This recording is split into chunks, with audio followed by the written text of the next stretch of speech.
Chapter 1. I had been waiting nearly 2 hours when I finally saw Hunter roll up to me in her old beat-up car. "Come on, kid." He sounded a little annoyed or disappointed. To be honest, I couldn't really tell. I don't think you can ever really tell with Hunter.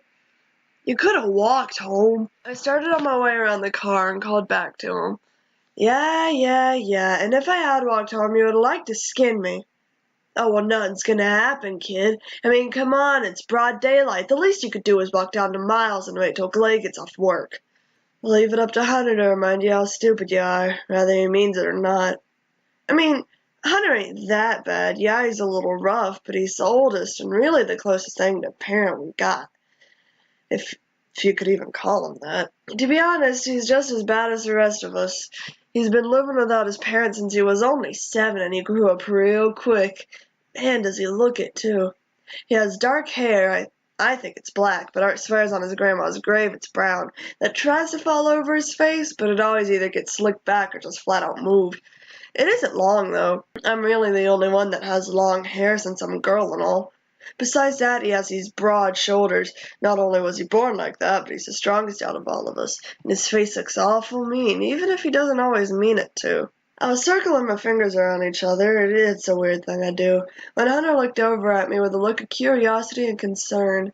"God, what happened to you, kid?" "What do you mean?" I followed his eyes to my cheek, where there was a large bruise. It was surprisingly tender when I touched it and sent a sharp jolt of pain throughout my entire cheek. I thought back. What had happened? I didn't get into a fight today. Me and Marcia stayed away from most of the rich kids like we always do. What on earth could have possibly happened? Oh, that. Some dirtbag punched me today. I'm fine, though.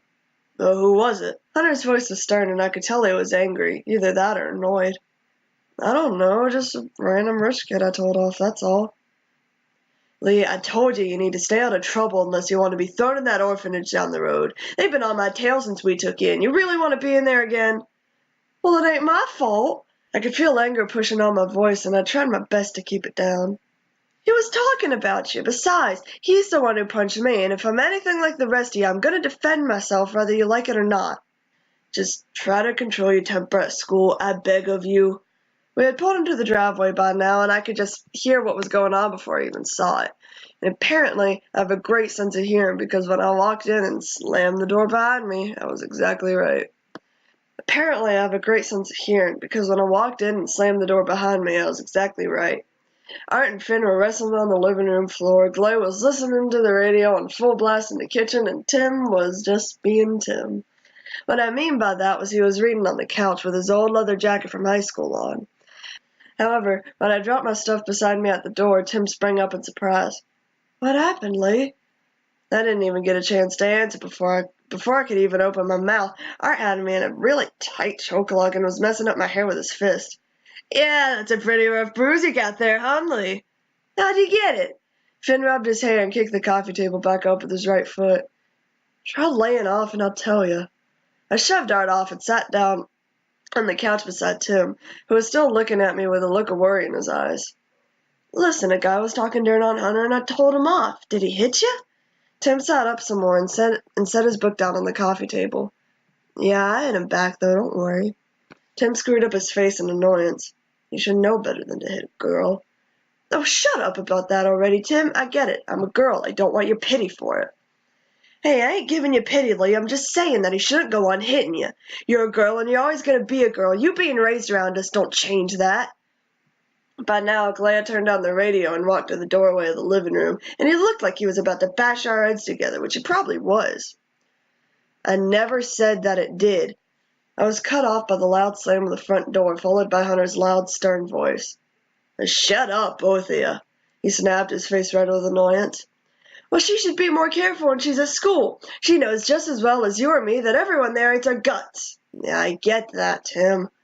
I rolled my eyes and got up from the couch, just wanting to get out of there and walk outside for a little bit. Me and Tim almost never fought, and even when we did, it wasn't bad. That was probably the worst we ever got. Tim was always the smallest out of all of us. He wasn't unhealthy or anything, he was just skinnier. He had this fawn kind of brown hair and pale green eyes. A lot of the girls thought he was cute because of that, and I could see where they were coming from, but I just couldn't really see it. Probably since he was like a brother to me who wanted to be the dad but was too scared of the actual dad to try to be the dad even though the actual dad never got onto him. Yeah, that's about right.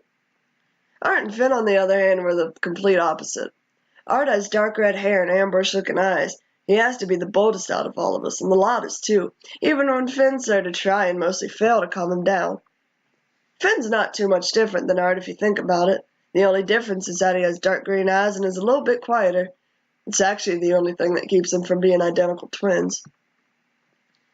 I always seem to forget that we weren't all actually siblings. I mean, just not biologically. I never really liked thinking about it, and that's probably why I forgot so much. I mean, you could tell we weren't related without a second thought, but I still like to think that we were. As I walked through our yard, I could hear footsteps behind me. It was Clay, I could tell. Clay was a pretty chill guy. He has darkish, dirty blonde hair and dark green eyes, which left us plenty of room to call him a model straight out of a magazine. And to a lot of people he was, but he sure never acted like one. He was rough and loud, but a bit slow. Not in the head, I mean actually slow. It's because he never slept well, and he was almost always tired, even if he was a master at hiding it. "Hey, kid." He walked up beside me and lit a cigarette, his voice calm and steady. "Hey, Clay. You know Tim's just watching out for you, right, kid?" "Yeah, I know. Just eats at me sometimes." I started running my knuckles against the side of my other hand, and Clay gave me a puzzled look. "The fact that you're a girl?" No, not that. Listen, I just don't want you guys pitying me, that's all. You get it?" "Yeah, I know what you're saying." He looked back toward me and nodded toward the house. I knew he wanted me to go back in there, but if I'm being honest, I wanted to stay out of there for just a bit longer. I don't talk to Clay like I talk to Art or Hunter. I'm a lot closer to Clay.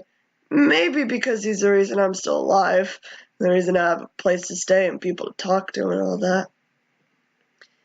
"Hey, you know, kid," he took a long drag on his cigarette and looked back toward me. "How about this? I got word of a fight going on between two high school kids tomorrow. Want to know if you want to tag along with me, see what goes down." "Any other guys going?" "Nah. Hunter's got work, Tim's got a date with Kat, and Art and Finn just want to hang out here for a little while. I'm sure you know why." I could tell right away what happened. See, a couple days before, Art and Finn's parents got a hold of him on the street, and it kind of bothered him. Actually, it bothered him a lot. "Sure, I'll go." I pushed my hair back and shoved my hands in my pockets, a cool wind sending a chill up my spine. My mind started to wander off after that. What would happen if any of our parents did want us back? I mean, Hunter's technically our not-so-legal but legal enough guardian, and Clay and Tim just live with us. So, if one day my dad waltzed on up to our door and wanted to make up for killing my mom over 5 years afterwards, could he? I sure hope not. I hate that man's guts, and I sure hope he knows it. I was only 5 when he shot my mom in front of me. 5! Only 5 when he shook my arm so hard he broke it and pointed a gun at my head to try and get me to shut up. Only 5 when he shot at me while I was running away. Only 5. Hey, calm it, kid. The feeling of Clay pulling my right hand away stopped my mind in its tracks. Been running my knuckles on my hand. It was more of a twitch or tick to me by now. Just another weird thing I did. Hey, come on. See if the guys want to go to Rex's or something. That evening, we had all headed out to Rex's, a really nice fast food place. I had gone out for a smoke while waiting for the guys to finish up when an older lady, probably in her late or mid-40s, I couldn't really tell, approached me. "You know, young lady, you really shouldn't be smoking." "Why not?" I asked quickly, pushing my hair back. "Well, you're a young lady, and it isn't very ladylike to smoke like that. Besides, you're too young." I really hate to disappoint you, ma'am, but I am far from ladylike." "But you are young, and far too pretty." I couldn't help but laugh a little at her and look down to the lights from the town. "No, I sure ain't pretty. That's just your eyes messing with you." I wasn't lying. I don't see myself as pretty or ladylike. And I'm not saying I have self-esteem issues or anything. I'm just the disgustingly average kid, you know. Just an average kid living in an average world under not-so-average circumstances. Hey, Lee! It was Art calling from the entrance. Come on, we'll freeze over if you don't hurry up. Coming. I put out my cigarette and waved goodbye to the lady before I ran off to join the guys. However, as we made our way back, I couldn't help but think on it a little bit. We're average kids. We're average people, too. We just live under not-so-average circumstances.